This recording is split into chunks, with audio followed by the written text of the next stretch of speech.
টরন্টোতে সিলেট বিভাগকেন্দ্রিক সংগঠন জালালাবাদ অ্যাসোসিয়েশনের নির্বাচন ঘিরে দেখা দিয়েছে চরম অনিশ্চয়তা। 2 দিনের প্রায় 12 ঘণ্টার চেষ্টাতেও ঘোষণা করা সম্ভব হয়নি নির্বাচনের ফলাফল।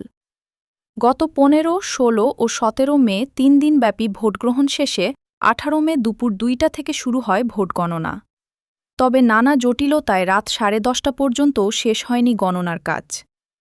নির্বাচন কমিশনের তথ্য অনুযায়ী মোট 8,124 জন ভোটারের মধ্যে ভোট পড়েছে 4,715টি। অসমাপ্ত গণনা শেষ করতে আগামী শনিবার নতুন দিন ঘোষণা করেছে কমিশন। এ সময় 3টি প্যানেলের শীর্ষ নেতা ও তাদের সমর্থকরা স্থানীয় একটি রেস্তোরাঁয় ফলাফলের অপেক্ষায় ছিলেন। মাত্র 4,700 ভোট গণনায় এমন বিলম্বে হতবাক হয়ে পড়েন উপস্থিত সবাই। 29টি পদে অনুষ্ঠিত এ নির্বাচনে প্রতিদ্বন্দ্বিতা করছেন রনি, তুহিন ও এবাদ নেতৃত্বাধীন 3টি প্যানেল। শিকড় টিভি, কানাডা।